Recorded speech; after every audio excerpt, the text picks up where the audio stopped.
Bonjour, aujourd'hui j'ai envie de vous parler plus précisément du cholestérol.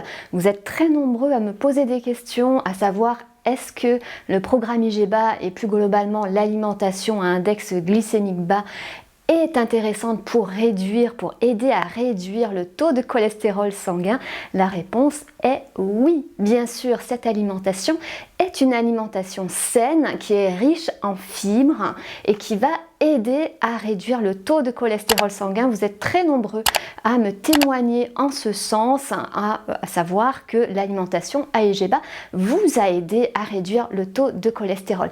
Alors avant cela, qu'est-ce que le cholestérol et quels aliments éviter? Et puis ensuite, je vais vous donner une petite liste d'aliments qui vont vous aider à réduire le taux de cholestérol sanguin. Alors le cholestérol, c'est quoi? Le cholestérol, c'est un type de graisse qui est indispensable à la vie. Donc l'objectif, ce n'est pas d'avoir zéro cholestérol. On en a besoin. Mais bien sûr, comme toujours, c'est la dose qui fait le poison. Avoir trop de cholestérol dans le sang, ça, c'est un facteur de risque cardiovasculaire. Donc, c'est important que ça reste dans une certaine fourchette. Alors, bien évidemment, il y a le cholestérol alimentaire qui est apporté par l'alimentation, mais la plupart du cholestérol sanguin provient de ce qu'on appelle une fabrication endogène, c'est-à-dire que le corps produit lui-même du cholestérol. Et il y a beaucoup de gens qui ont trop de cholestérol, non pas parce qu'ils en consomment trop, mais parce qu'ils en fabriquent eux-mêmes trop, en trop grande quantité. Alors, quels sont les aliments en fait à éviter quand on a trop de cholestérol? Je ne vais pas vous dire de supprimer les œufs, je ne vais pas vous dire de supprimer le fromage ni le beurre.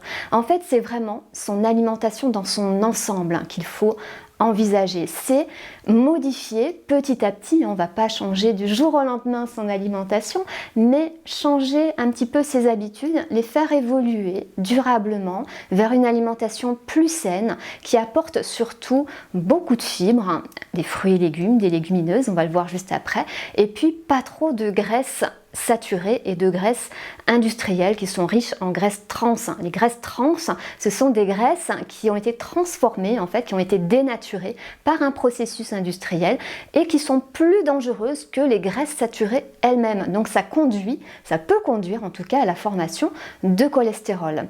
Alors, oui, il faut veiller quand même à avoir une alimentation saine, la plus équilibrée possible, la plus IG bas possible, riche en fruits, riche en légumes, en légumineuses, en céréales complètes, et puis veiller à ne pas consommer en excès toutes les graisses animales, puisque le cholestérol provient uniquement des produits animaux. On n'a pas de cholestérol du tout dans les graisses végétales, donc attention surtout aux excès de beurre, aux excès de fromage. Vous pouvez manger une part de fromage tous les jours, mais peut-être que 50 grammes à chaque repas, ça va être un petit peu trop. Vous pouvez mettre un peu de beurre sous vos tartines le matin, mais éviter de cuisiner au beurre. Vous voyez un petit peu la nuance.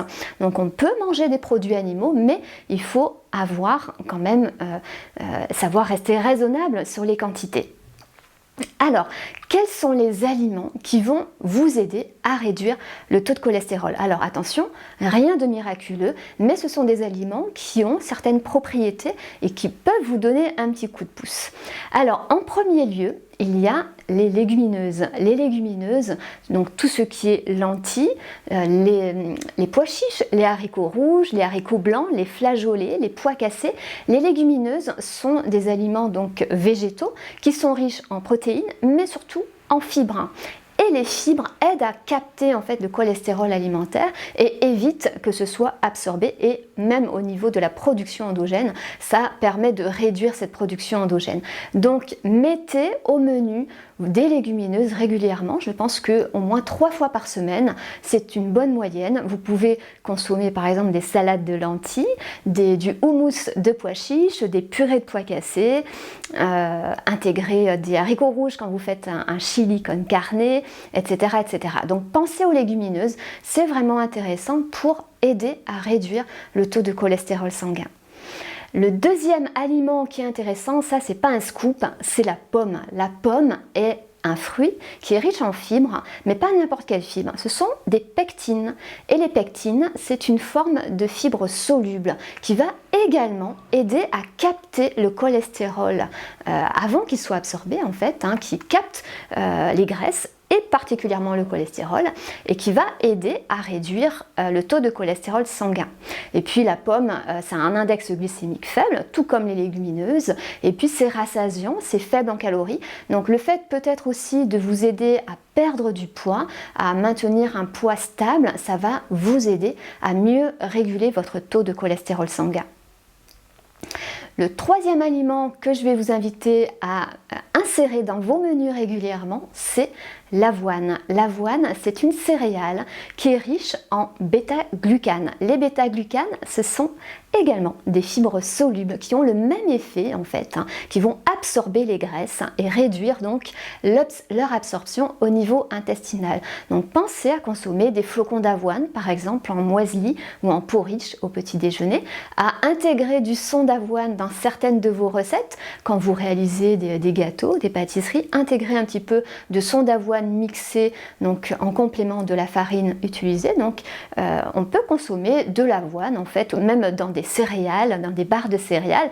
Peut-être que vous pourrez regarder cette vidéo qui propose une recette de barres de céréales, cliquez sur le petit i et vous aurez accès. Et puis pensez à aller voir mon blog aussi passionnutrition.com, donc cliquez sur la description, allez voir la description de cette vidéo, cliquez sur plus et puis vous allez voir, je vais vous mettre des liens donc, qui vont certainement vous intéresser sur l'alimentation IGBA de façon générale, et puis des recettes qui sont particulièrement intéressantes pour aider à réduire donc, le cholestérol sanguin à partir d'avoine ou à partir de légumineuses. Le quatrième aliment qui est intéressant pour vous aider à réduire le taux de cholestérol sanguin, c'est les sardines. Les sardines sont des poissons qui sont riches en oméga 3. Les oméga 3, ce sont des graisses insaturées, des graisses polyinsaturées qui vont aider également donc à éliminer le cholestérol sanguin, donc à faire monter ce qu'on appelle le HDL cholestérol, ce cholestérol qui est transporté vers le foie pour y être recyclé. Donc consommer suffisamment de graisses de nature oméga 3 va aider à éliminer le cholestérol sanguin, donc à réduire votre taux de cholestérol sanguin. Donc les sardines, pensez-y, vous pouvez les intégrer très facilement dans vos menus une fois par semaine. Des sardines au citron en boîte par exemple, que vous allez intégrer dans des salades composées, ou des sardines grillées en été que vous pouvez cuire à la plancha. Le cinquième aliment que je vais vous inviter à ajouter dans vos repas, à insérer dans vos menus, ce sont les graines oléagineuses. Plus globalement, en fait, tout ce qui est oléagineux, c'est-à-dire les noix, les amandes, les noisettes, les noix de cajou, mais également les graines de lin, les graines de chia. Toute cette famille d'aliments sont riches en protéines, en fibres. Les fibres, vous l'avez compris, sont importantes pour vous aider à réguler votre taux de cholestérol, mais également en oméga 3. La plupart de ces graines sont riches en oméga 3, surtout les graines de lin, surtout les graines de chia et les noix de Grenoble. Et comme je vous l'ai dit, en fait, les oméga 3 aident à éliminer le cholestérol sanguin. Alors, rien de miraculeux avec ces aliments-là, mais ce que je veux vraiment vous faire comprendre, c'est que c'est votre alimentation dans son ensemble qu'il faut faire évoluer, réduire les graisses animales sans les supprimer pour autant. Si vous supprimez tout d'un coup, vous allez être frustré et vous allez faire des écarts ou abandonner complètement vos objectifs. Donc c'est pas le but, mais intégrer en fait petit à petit ces aliments-là, l'avoine, manger des pommes, manger des oléagineux, manger des légumineuses, intégrez-les dans vos menus. Vous allez voir que petit à petit, votre taux de cholestérol, il va vraiment réduire de façon significative, et ça ne peut que vous aider à vous protéger des maladies cardiovasculaires. Voilà pour cette vidéo. Si vous avez envie d'avoir plus d'informations sur cette alimentation anti-cholestérol, dites-le moi en commentaire. Je pourrais prévoir davantage de vidéos sur le sujet.